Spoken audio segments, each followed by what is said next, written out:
Dismantle is an open-world destruction crafting incremental game by the Finnish team 10 Tons about raising an entire island. It starts with a preamble about the story or whatever, but that's not why I'm here. Your real intro to the game is the small town you stumble into, which serves your first small taste of the mechanics. You sit at a bonfire, enter a house, break everything you can, deposit it all into a chest, and do it again. At least that's what I did. If you know what you're doing, you'll focus more on breaking items that drop crafting materials towards your next upgrade, of which there are a fuck ton. New weapons, better armor, more tools, all of which take an obscene amount of materials to make, so you better get chopping. When you step outside, you'll encounter your first few enemies which introduce you to the combat. I'll be brief. I don't care for the combat, but it's fine. It's essentially a top-down Zelda with a dodge roll and a lock-on. There's a decent variety of enemies that do ask for different approaches, but you don't really have to. After unlocking the Ubisoft Tower in each region, you can purchase an upgrade that makes enemies die when they're killed instead of respawning after activating a checkpoint. Combined with infinite respawns for the player, this means all strategic thinking in combat is entirely optional, except maybe the bosses depending on your playstyle. I'm not here for the action. It's a fine pace breaker, and if I devoted some time to it, I might like it, but when you put enough hours into real action games, every other combat system starts to feel half-baked. You're not here for this, you're not here for that, and it's what the heck are you here for? That's a good question. I'm here to see a number go up. That's what incremental means.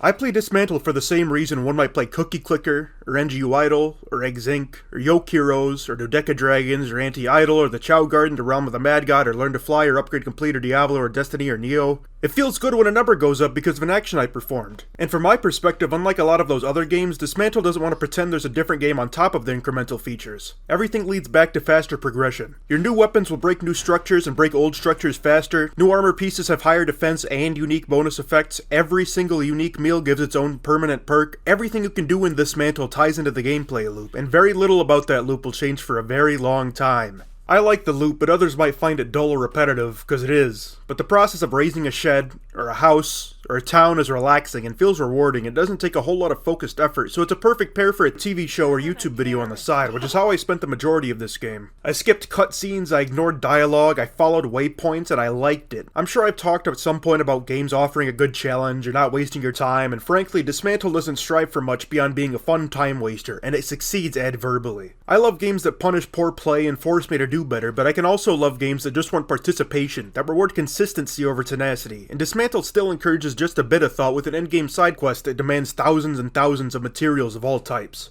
I did in fact start thinking about what crops to grow, I started paying attention to which gather points were where, I even started fishing for God's sake. Dismantle is the epitome of potato chip design. It may not be very enriching or nourishing, but it tastes good, it goes down easy, and in every bag is a special chip that not only itself tastes better, but makes every chip thereafter taste better too. The only problem is that sometimes you have to go through an entire bag of chips before you get to the one that tastes good. The utilitarian art style doesn't distract you with pretty colors and patterns. It displays the world plainly and without any kind of message or intent painting the world. It's a fitting art style for the game design, but just a hint of mirth or joy in either would go a long way towards keeping the loop from turning into a slog. Dismantle is lonely. This might be a spoiler, but you will not ever see another living friendly besides arguably the pets in the DLC. But you craft those out of steel and corn, so I'm not sure. If it moves and you didn't make it, it will probably try to kill you. The solitude of the post-apocalypse is a thing, and it does contribute to the atmosphere, so maybe it wasn't in the cards for Dismantle, but I'm hoping 10 Tons works to make the sequel a little less tiringly dour. Yeah, the sequel, Displaced. On a cursory glance, it appears to be the same general idea as the original, but transplanted into a magical fantasy world instead of a sci-fi post-apocalypse.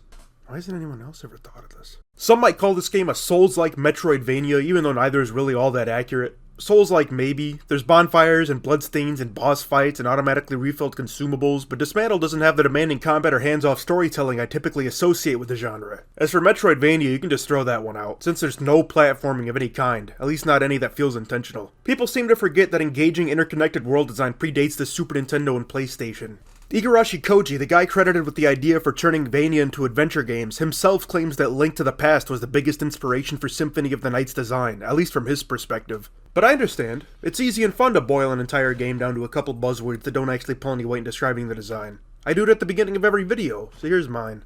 Dismantle is Link's Awakening mixed with Fallout 4 if it looked like a phone game. Free-form player-guided exploration with some reins put on to teach the player lessons in some kind of order, sci-fi post-apocalypse setting with an emphasis on tearing down and rebuilding, a decent mix of both player and avatar growth, and way too much fucking content for its own good. Buy it on sale. It might sound like I'm just roasting this game, but I really do like it a lot. I torrented it about a year ago after Iron Pineapple reviewed it, and after a few hours I decided I liked the game enough to spend money on it. After a short 10 months, the game was on sale for cheap and I had the money to afford it. And as soon as it downloaded, my week was gone and I had watched 3 dozen hours of Technology Connections videos. Dismantle isn't the next big step for games. All of its mechanics and design ideas are taken or adapted from other successful games, but it's fine. The team at 10 Tons understood how to properly implement each idea and weave them into the basic loop so that every step of your adventure leads into the next. Even if it's not the most original or creative game, it meets its own goals with little visible effort, and the ideas within mesh well into a satisfying experience. If you're like me and you love watching shit but need to be twiddling your thumbs the whole time, Dismantle is absolutely worth your time.